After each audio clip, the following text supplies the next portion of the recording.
বিসমিল্লাহির রহমানির রহিম। সীমা kitchen food. আমি আজকে আপনাদের কাছে রেসিপি নিয়ে আসছি। এখানে আমি যে নলা মাছ, এখানে আমি বড় একটা সাইজের নলা মাছ নিয়েছি।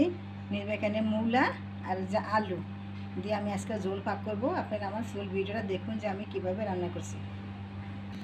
তো আমি একটা প্যান বসাইছি, প্যানেতে আমি কিছু পরিমাণে সয়াবিন তেল দিয়ে দেবো মাছগুলো ভাজার জন্য। আমার গরম হয়ে গেছে, এখন আমি একে একে সবগুলো মাছ আমি দিয়ে দেবো।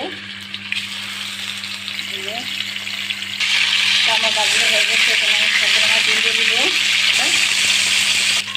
আমার মাছগুলো হয়ে গেছে, এখানে আমি সবগুলো মাছ তুলে ফেলবো।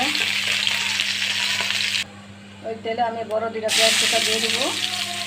তো আমার মশলা একটু ভাজা ভাজা হয়েছে, এখানে আমি 1 চামচ দিব আমি জিরার গুঁড়া, 1/2 চামচ দিব আমি ধনিয়ার গুঁড়া। মশলাগুলো না ফেলে একটু পানি দিয়ে দিব।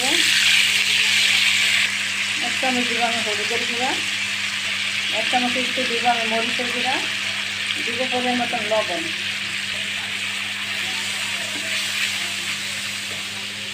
তো মশলাটা ভাজা ভাজা হয়ে গেছে, এখানে আমি প্রায় 10 মিনিটের মতন মশলা কষিয়ে নিচ্ছি। দেখা যায় যে তেল ছেড়ে দিচ্ছে। এখন আমি মূলাগুলো আলুগুলো দিয়ে দিব সঙ্গে।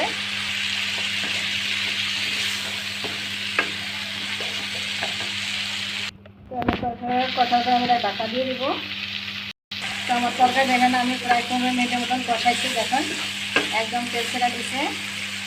তো আমি এখানে পানি দিয়ে দিব, পানি বেশি দেবো না, কষানো সিদ্ধ হয়ে গেছে অর্ধেক। তো দেখলাম তো আমার তরকারিটা যে হয়ে গেছে। এখন আমি মাছগুলো দিয়ে দিব উপরে।